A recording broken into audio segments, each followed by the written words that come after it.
Okay, we're gonna start now and then we'll have other people joining in. So let me just share here a couple of slides.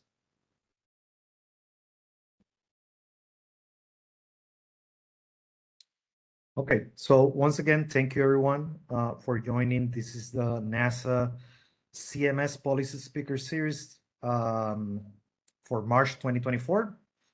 Today, we are very happy to have a stakeholder from Mexico, Heriberto Padilla Ibarra, who is going to be talking about Guardián Forestal, or Forest Guardian, saving Mexico's forests using Earth observations, coding, and a pinch of legal insights. Um, Before moving to that presentation, I'm going to take just a few minutes to talk a little bit about some announcements regarding the carbon monitoring system initiative and a couple of upcoming events, opportunities that we have, so you're all aware. First, I just wanted to highlight how this connection came about with Heriberto. Late last year, in November 2023, we had a workshop in Guadalajara, in the state of Jalisco, Mexico, called the First International Colloquium on Space and Sustainability, that was hosted in collaboration with some stakeholders in Mexico. One that is here was one of the leads for making this happen. And we came to Mexico kind of like a multi-mission workshop, bringing not only CMS and CMS PIs like Rodrigo Vargas, that has done a lot of work in Mexico, and CMS stakeholders there, but also the missions of JEDI and ISA2.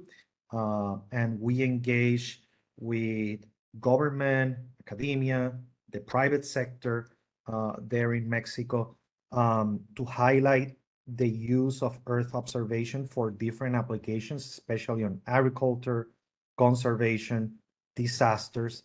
And also we had the opportunity to host a couple of capacity building trainings with some of the DACs from NASA that I think it was very helpful. And there we connected with Heriberto and his organization that, like many NGOs that were there, were doing an amazing work in this sense of conservation efforts there in Mexico. And that's what Heriberto is going to be talking about today a little bit more. We hope that we're going to continue having this workshop in Mexico, probably on an annual basis, and we're trying to do the same in other parts of Latin America. Besides that, a couple of things to have in mind. There is an ongoing CMS call for proposals that is open. It's due, I think, in a week, in March 12th, next week. We're also, I think there's two opportunities, very interesting conferences and very relevant for the carbon community. There is the 11th International Carbon Dioxide Conference that is going to happen in Manaus, Brazil. And the abstract submission was extended also to next week, to now March 15. We also have an abstract submission open for the ForestSat 2024 conference that is going to happen in New Zealand later this year in September. And in CMS applications, we have a special session there that is called Connecting Science with Decision Making. There are other CMS PIs that also have other special sessions. So please, if you're interested, there's a lot of times still left. You can go to the ForestSat 2024 conference website and look for more information. There is also an workshop that we have been collaborating for some years, this partnership between NASA and U.S. Forest Service, the Applied Earth Observation Innovation Partnership, or AOIP. And we have a workshop coming up in April that is going to happen in Ann Arbor, Michigan, focus on co-producing Earth observation-driven solutions for fire, forest, ecosystem, and rangeland management. We have sent out information and the link to register, but if you need more information, please reach out to me. And finally, we have the annual CMS Science Team meeting and stakeholder workshop That's going to happen the week of September 17th to the 19th in Washington, D.C., and we will be sending more information about that. So um, we have a new website that was revamped. We hope that we're going to be adding more information to it in the next couple of weeks.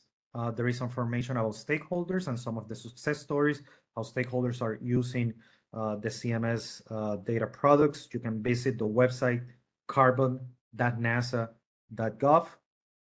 We also have an ongoing call for papers that is focused on carbon monitoring system research and applications. So if you have a paper that you want to write that is related to carbon or any of the topics that you see there, biomass, atmospheric flux, uncertainty, also user applications, stakeholder needs, please consider this focus session on ERL. And with that, we're going to move to Heriberto Padilla presentation on saving Mexico's forests using Earth observation, coding, and a pinch of legal insights. I'm going to be stopping here from sharing. I think, Heriberto, you can share your screen and you can take the lead now. And we're going to have enough time for Q&A and discussion after Heriberto's presentation. So please feel free to post your questions on the chat box. And we also have time for the people to unmute and make their questions directly to Heriberto. So thank you, Heriberto, for your time again. Well, thanks so much. Hello, everyone. And so I think you're watching the screen, right? Yes. Yeah, we're doing good. We're seeing. Yes, Heriberto. Well, yes. I want to thank Edil for the invitation. It's a great honor for me to be here with you guys and to share how we are solving some troubles in the forest here in Mexico. First of all, I need to add some context of what's the problem, where we are at. So Michoacán is a state located in the center of Mexico. It's one of the top 5 in forest resources, and for 10 consecutive years, it has been the biggest agricultural economy in Mexico. It is the biggest exporter of avocado of the world, and we are also the house of the monarch butterfly. But the bad news is that we have lost like 100,000 hectares in the last 10 years because of all this context of agricultural potential that the state has. So how does that happen? Michoacán, first of all, we have like 6 million hectares, featuring a really complex geography. We have the presence of the organized crime groups, we have precious woods, we have an exit to the ocean, we have a really highly fertile forest land for avocado, and unfortunately, the small communities and indigenous groups are at risk when denouncing or confronting this problem. For example, in the last 20 years, 60 people has been killed, environmental activists, and this just proves something, that the government has or is being unable to solve this problem alone. So, well, about us, I am the founder of this innovation center. We attend the Landsat 9 launch at, I think it was in Lompoc. Yeah. And we are mainly focused on agricultural monitoring, but we have this analysis system, but we work really on social matters to bring the data to those who need it. There's a picture of two elder people using this system. So we focus on how we translate the data into specific actions to the people that need this information. So we have a lot of expertise on that. We have a small group. We are like 50 people top. And that's why we create Guardián Forestal, which stands for Forest Guardian. This system is capable of monitoring the change of land use or the loss of forest cover. But the most important is that we are creating automated complaints to the authorities. We are monitoring 6 million hectares, and the system made the complaints automatically to protect the people, to fight the organized crime or the authorities in this matter. So we provide evidence to the authorities of the forest affectation in order to be more objective and to avoid the corruption, because sometimes, or there has been some cases that you put a complaint and the authority says there weren't any deforestation or we couldn't find the place.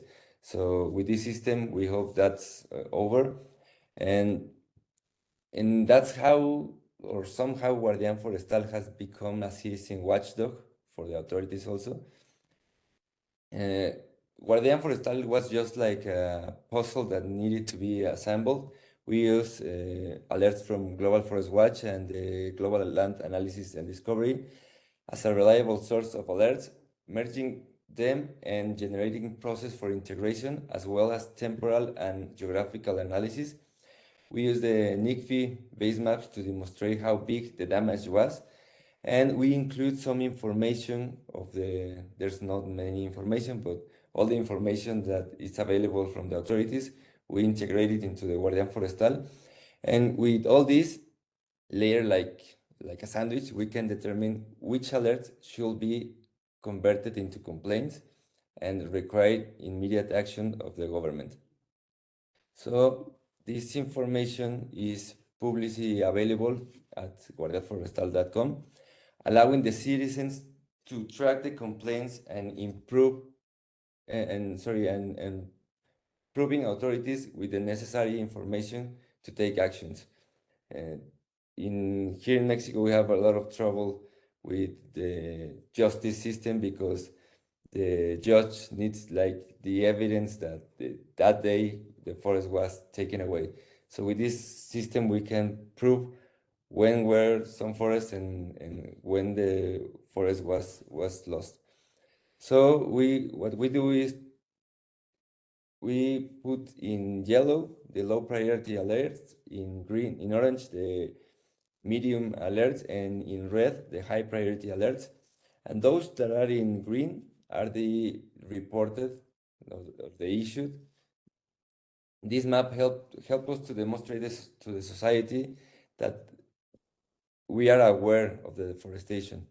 And if you, we have a saying in Spanish that it says that if you cut a tree, we will notice. So now anyone who has deforested can enter the system and realize that there's an alert in his land. With this, we aim to detect or to stop individuals from committing this illegal act. For example, this polygon in green represent areas that has been reported through the use of base map. We provide evidence in it to enable authorities to take action. The most important is that the system generates the alerts or the issues automatically. So there has been a lot of work for the government in the last 6 months. We also create reports and analyze which areas is more damage, and this helps us to measure the actions in order to see if the actions we are doing is helping or reducing the forest loss. And we have made by the day more than 300 complaints. These complaints correspond to an estimated between 5,000 hectares to 8,000 hectares, and these are represented in the green polygons. So as you can see in the middle, in the center of the state, is where Avocado is located. and in the coast is where some crime organization is putting the forest away to just steal the wood. As a result, we received funding from the government of Michoacán. We are working with the government of Michoacán. We were featuring in the state, national, international news for 25 consecutive days. A division of 100 police officers was created to attend these complaints. This was just really amazing. And Guardian Forestal has been used to certify, or we will start certifying avocados as deforestation free. Ken Salazar came, he's the ambassador of the United States in Mexico. He came and to see how the system is working, and he was really amazed how we are working with technology and authorities and environmental activism. And the ambassador of the United Kingdom supports also Guardian Forestal as the ambassador of European Union. And the process of addressing a complaint reduced from 7 months to 3 weeks with this system. So we are pushing the gas into the environmental justice. So, but how can we stop losing forest? First of all, we need to create value for the forest, because people in Mexico don't, at least in Michoacán, if I am the owner of some forest land and my neighbor has an avocado orchard, I will prefer to have an avocado orchard than having the forest, because there's more money on that. So people are selling the forest because they don't understand that the forest has a lot of value. So we need to give value to the forest in order to protect him. So what do we need as Guardian Forestal? Understanding the value of the forest. First, we need to identify where the forest is located, how big is the forest, measuring biomass, for example, calculating the environmental service, in order that we can pay the landowners or the forest owners some money so they can keep the forest and preserve the forest. And by doing so, we will be providing information for those who need the information. And for example, we are analyzing right now a certification for avocados, that if I am the owner of an avocado orchard of, for example, 10 hectares, I need to pay 20 hectares of forest owner some rent of the forest, because they are bringing me some services to my orchard. So what we are trying to do is measuring the importance of the forest and helping the landowners to receive some money. We also need to find some more funding, because now we are just depending on the government of Michoacán, and if that's over, we will probably end or reduce our capabilities. We have received some invitation of the state of Jalisco, state of Mexico, Colima, and some other states to grow to those states to stop the deforestation. And well, I think that's all. I went like really fast, so I don't know if there's some questions. I thought it will take me some more time. Of course. Thank you, Heriberto. And we have a lot of time Yeah. to go into a discussion. I don't know if there is anything else, Heriberto, you wish to address while we get any questions. I know that we have here also Juan Baduin. Juan was the leading organizer of this international colloquium that we hosted in Guadalajara, Jalisco, Mexico, just a few months ago, where we engaged with Heriberto and with other organizations that are doing a lot of work around forest conservation in Mexico. So, Juan, I don't know if you want to add any other comments to the work that Heriberto was highlighting here from Guardian Forest in Michoacán. Yes, of course. one of the main challenges in applying Earth observations for environmental justice in Latin America sometimes is not the technology itself, but how do you implement this along with the government? For me, Guardian Forestal is an example that persisting in applying this technology along with government, society, NGO, academia, and of course companies, we can have virtuous situation like this. So what I want to add here is that we want more of this to happen in Latin America. That's why we are organizing this colloquium also this year. And yeah, I think it's a good example of how technology can bring us not only good science, but can bring us human dignity. And is one of the main goals of environmental justice. So I have a question for you, my friend Heriberto. What are the main challenges of implementing Guardian Forestal in Mexico for you, like the top three challenges, and how international collaboration has been helping you to address these challenges? Well, as you were saying, ironically, the technical area is really easy, at least for you guys that are in the area of Earth observation. It's not like something really difficult. What was really difficult is to put all this together and to try to convince the government that this is useful and that it's convenient and as you came along to all this discussion with the government and all that, they always put like, we couldn't do this because that, so we solved that, and there were another thing and another thing.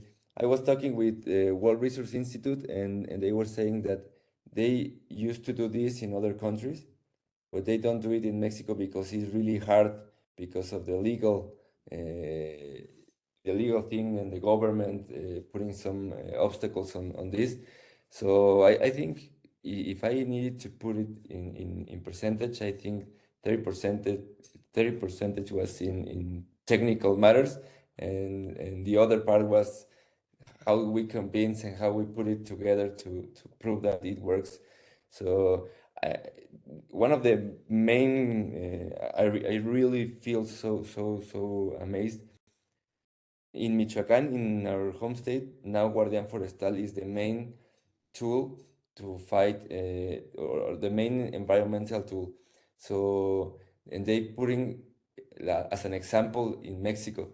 So I think this is just the beginning of using technology in environmental justice in Mexico, but this is a really good beginning.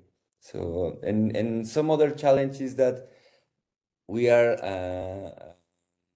an organization, a tech organization, but unfortunately, here in Mexico, if you cannot uh, you cannot receive money from the government as an NGO, so you have to create like a company.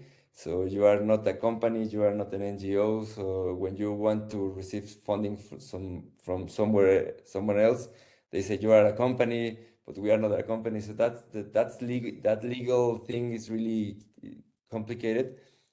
So and the other risk is the the security issues, the organized crime issues, because we are fighting business, billionary business here. So it is not easy just to start hitting the tigers in the head, just like that. So we are expecting some resistance. So that's really hard for us that we are in the territory.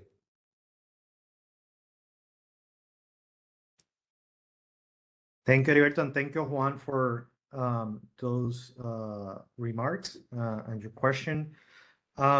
We have a question from Megan McGrody, Heriberto, um, regarding what are the primary drivers of deforestation in Jalisco? Is it agricultural expansion or timber extraction or others? Well, actually, Jalisco is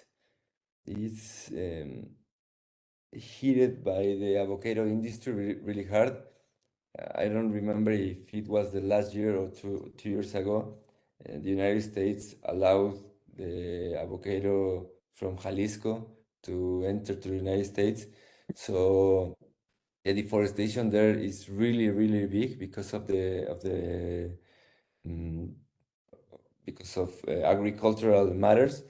We have seen some change in land use from constructions, but they just turn the agricultural into construction, into for cities and all that.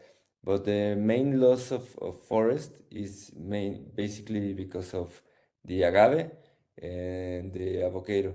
So the best avocado in the world will come from forest lands. So that's why we are losing so many forests. And also we are trying to contact the GLAD laboratory to start building together an algorithm that detects the land, the forest loss of, of this small forest that is in the kind of a desert area, because nowadays we are just monitoring the tropical forest and the jungle, but it is really important to track all the kind of forest, because we are losing a lot of that forest because of the agave. Thank you, Alberto. So it is basically more or less the same in Jalisco Yeah, that is in Michoacan in terms of the deforestation and on the causes of deforestation. yeah. Um, we have another question from Darrell Williams. Has any other jurisdiction in Mexico expressed interest to implement something similar to what you have in Michoacan, say for monitoring use of water for irrigation, as an Yeah. example? Actually, we are the part two of Guardian Forestal is to track all the water.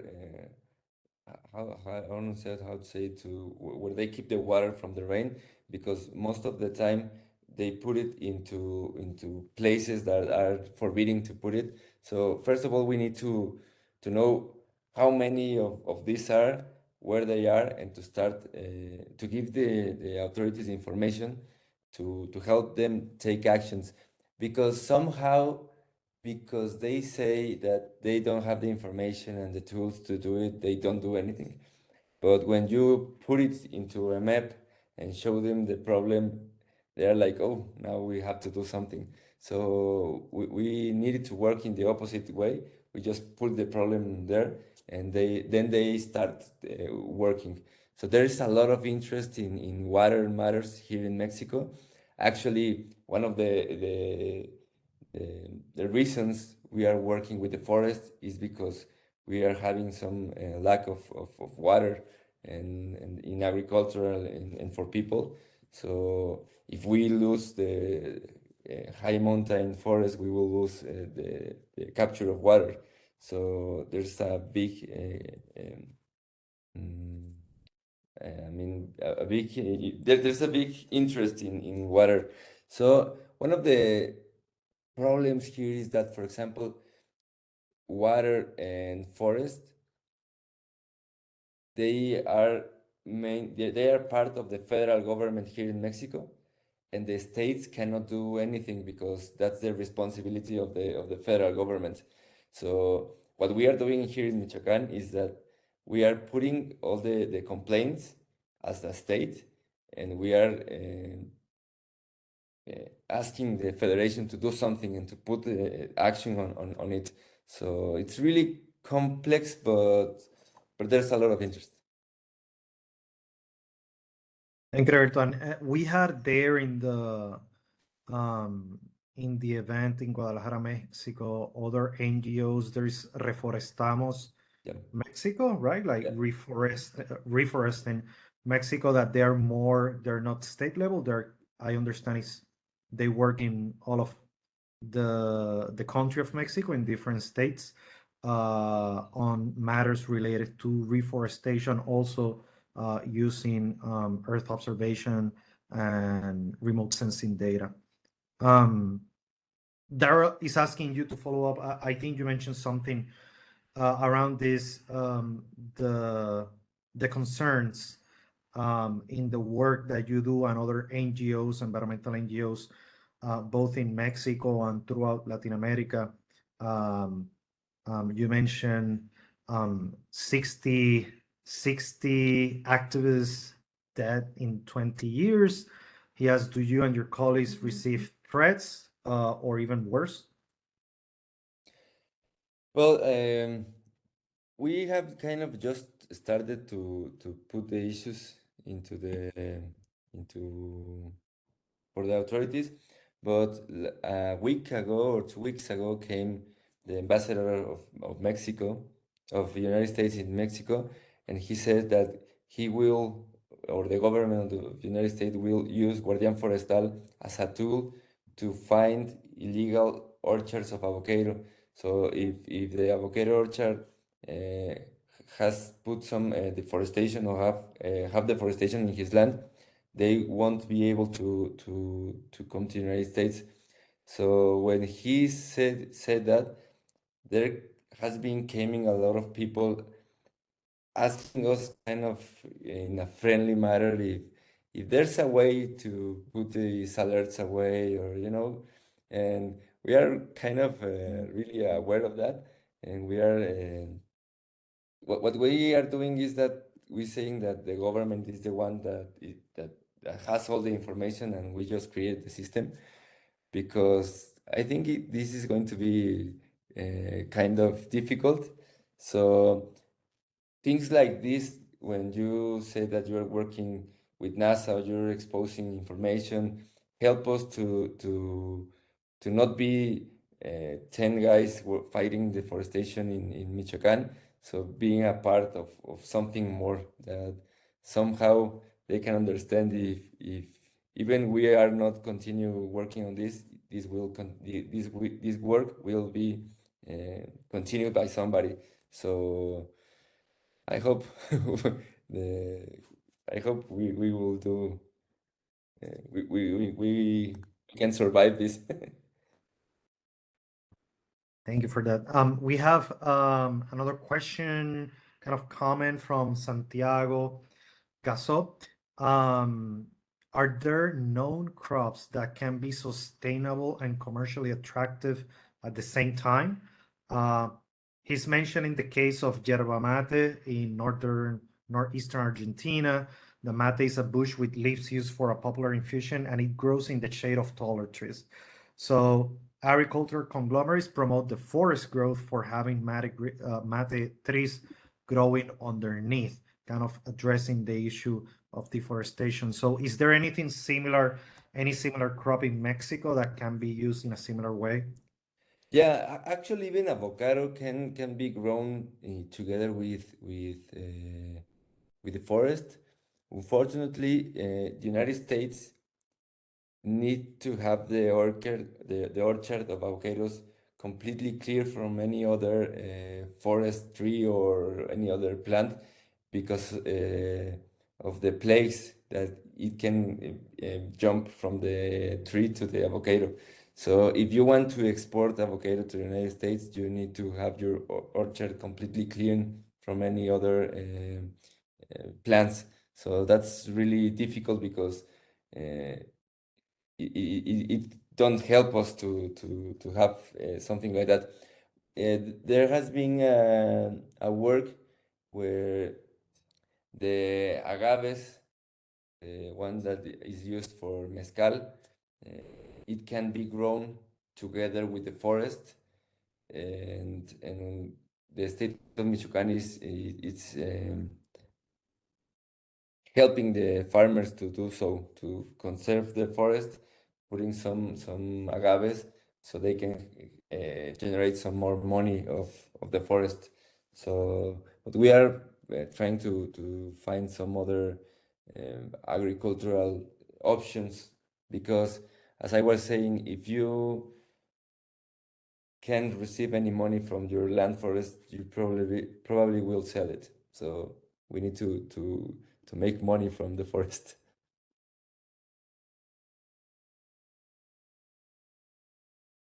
Thank you, I don't Director. know, Adil, if you guys want to see some of the Guardian Forestal, how we do it. Just Yeah, as- definitely. We have time for that. If there Yeah. is any other question, you can post Yeah. the questions in the chat box. I'll also give an opportunity for anyone who wants to unmute and uh, make the question directly or comment to Heriberto that we're gonna have time. But yeah, we we can definitely do that. So So what we have here is kind of a convex pool of the alerts from 2018 to 2023. So, for example, let me show you this one, for example. This is already a complaint. So the images that we use, for example, if you go to this month, you will see that, actually it's in 2023, that the forest is starting to lose some forest in here. And all this deforestation takes like 5 months. So, and nobody did anything about it. So what we are doing now is if we get some alerts of some land, some forest loose, and if it is growing really fast, we send this alert as a 911 alert to the authorities in the area, and they will come to the place to stop this to happen. For example, if probably we will find an orchard in a month or 2 months in here. So that's what we try to avoid. And there's for example, this place was completely destroyed by the avocado industry. All these orchards, all this water, and I don't know how to say water. Do you know how to say it, Juan? It's a I water reservoir. Yeah, water and all these things, all these constructions, all these water reservoirs, and all this deforestation is completely illegal. So, and nobody did anything about it. So what we are doing is proving that it was illegal, and now there's these complaints, really big complaints, and actually we are monitoring how the temperature is changing, because this area was really cold and the humidity was really high. Nowadays, the temperature is really high and there's no more humidity. So what we say to the avocado owners is that they will be the reason of their own destructions if they don't stop. So actually, this is mainly how we show the alerts. And when you group 5 years of alerts, it seems really, really ugly. Alberto, while we see that the Yeah. alerts in Michoacan, there's another question from Mark Chopping regarding specifically data. So he mentions, I think you're mainly using Landsat, and this is great for mapping cover. So great for tracking forest loss. But how well do that data estimates above ground biomass or degradation, for example, and does it matter? Perhaps high precision is not so important in this application. Is it enough to see the forest has been replaced with crops for the alerts? And I think the important part of the question, we're looking for what are your data needs moving forward? Are you also using or planning to use other remote sensing data, like for example, from NISAR when that data becomes available? Yeah, I mean, we will use as many tools as we can. For example, we are making a census of avocado orchards, and what we are doing, we are building a time series of spectral signatures of how does an avocado orchard of, for example, 5 years of age see through in a year, and how does an avocado orchard of 10 years see through a whole year.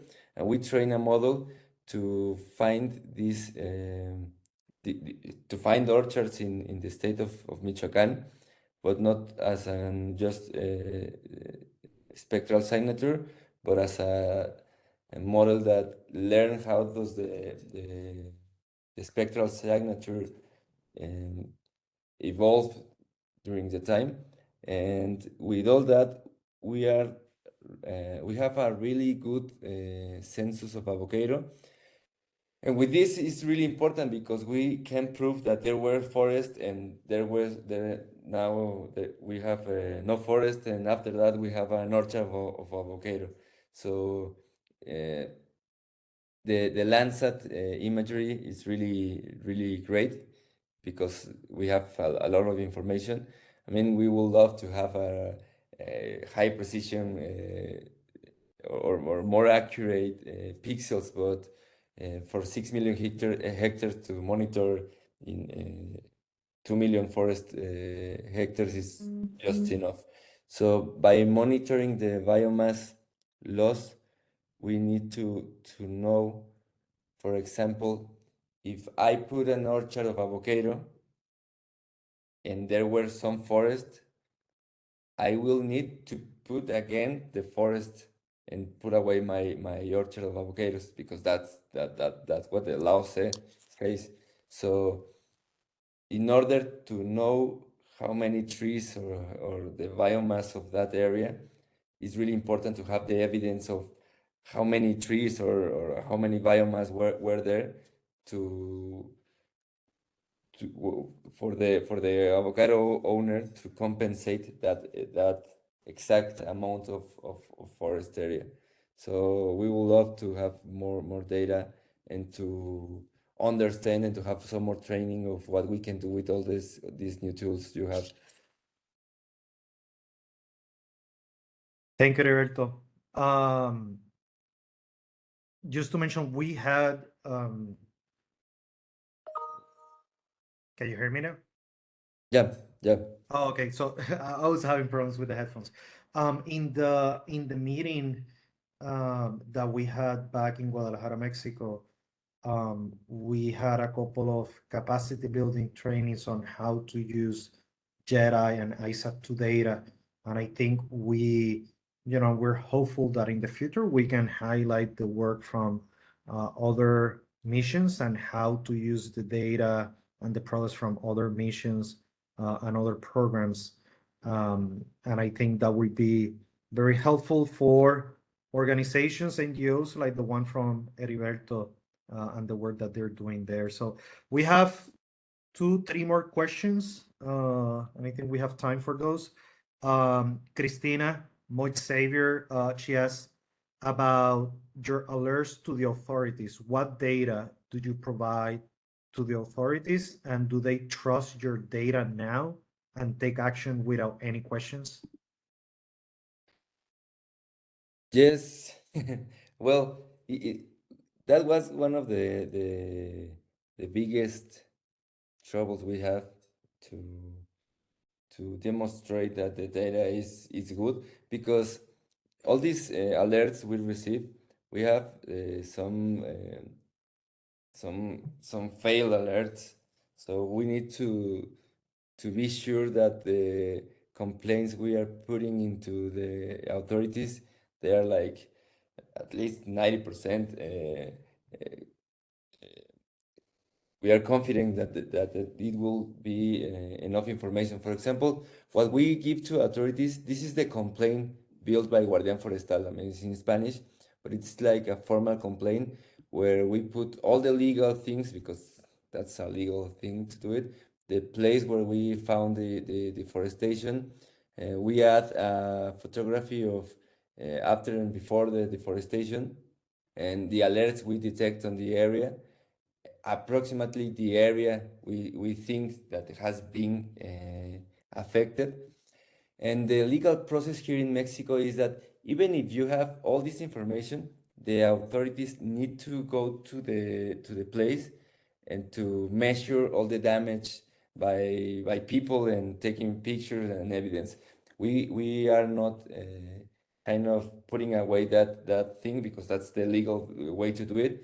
But they with this they know where to go and where to find the deforestation. This QR, if you scan it, it will take you to Google Maps and to the area, so you can find the place, and the authorities can go to Guardian Forestal and to start scrolling into the image to see in what month was the deforestation. And we also provide the amount of affected area, the coordinate, and the the date of the alert. So with all this, I mean, this has been a work with a lot of lawyer areas, legal areas, I mean, to not only have this technical thing, but how this technical thing can be a legal thing for the authorities. The government of Michoacán 3 months ago create a law that says that Guardian Forestal is a tool to fight, to detect illegal deforestation. And with that law, now all the government and the police officers and all that need to take it as a legal tool to fight deforestation. So for us was like a dream, to have something in more than in less than 6 months, a technical thing into a legal thing. So it's really really great, and and before all that, we went to the places. We take some of the legal authorities to places where we find the deforestation, and with just 2 examples, they were like, "Okay, you are right. Let's go to work." So it was really good, and also because we have this need to protect the water of the state. I mean, we have a drought really important in the state, and we are losing a lot of forest. So they just need to take the action as quick as possible, and they did. So we are really, really happy with that. Thank you, Ayrton. Following up to that, Sabrina, as a part of the question you already addressed now, but in regards to this application or complaint that you're referring, do you provide training to the authorities to use your application, Guardian Forestal? Yes, yes. Actually, we are giving a lot of training to the all the authorities, um, but also we are trying to do it as simple as we can, just to they can visualize some information, have the complaint, and take actions to the next level. So we are not hoping that the authorities have experts on Earth observation, and they can see how the alerts grow or something like that. We just say we detect something here, there's the evidence, and there's a complaint, and they just go straight to the field to solve the problem. So we are really focused on made it really really really simple. As I mentioned, we are working with farmers, and when you're working with farmers, it's really complicated because uh, you need to translate the information, for example, in NDVI, for the context of avocado of 5 years in black land in September, and it will change in November or in May.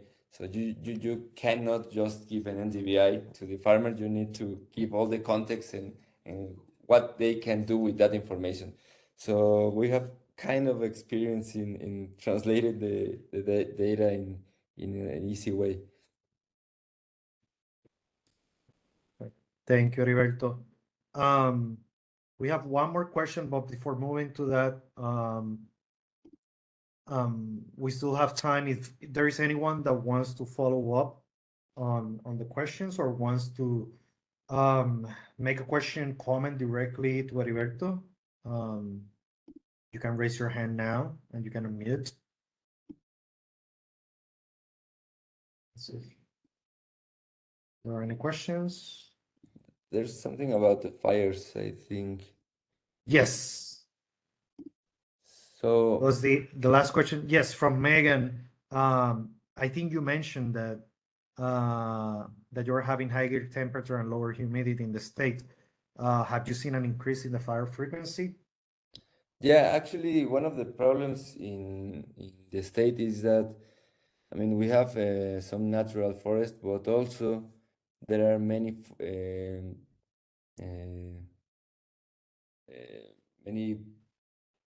burn areas made it on purpose for the organized crime, and they burned forest, and in 2 years you will see some avocado orchards over there.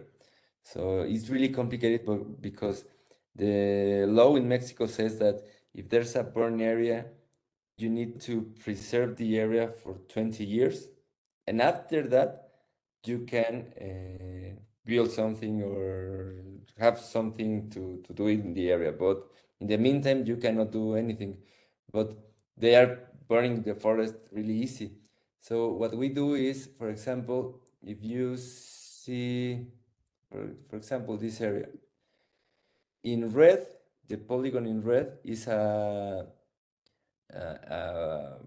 forest that has been burned, and in blue, there's some avocado orchards that are exporting avocado to the United States. So, and it's really kind of funny because this information is from the government, but there's a lot of instance of the government that has information, but they just have it for his own. So we put it all together, and what we saw is that these avocado orchards, uh, uh, they came to life because of a forest, because of the burn area of forest. So, for example, these avocado orchards cannot or will not be able to export avocado to the United States because they came from a forest damage area. So, but and what we are trying to do is we are noticing this. We are taking the record of this, and if you burn some area and you want to put an avocado orchard, you won't be able to make money of it. So if we can make this really clear to the people, we hope they stop doing it, because there's no economic incentive of doing it so anymore. So it's kind of more social thing that fighting with police. Thank you, Heriberto. Any last question, comment from anyone?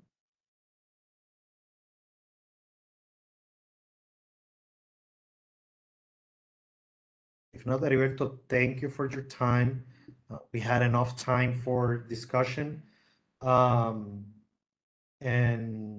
we're gonna have, as I mentioned in the chat, we'll have the slides and the recording of today's talk in the CMS website, carbon.nasa.gov. Heriberto is available if you want to follow up with him.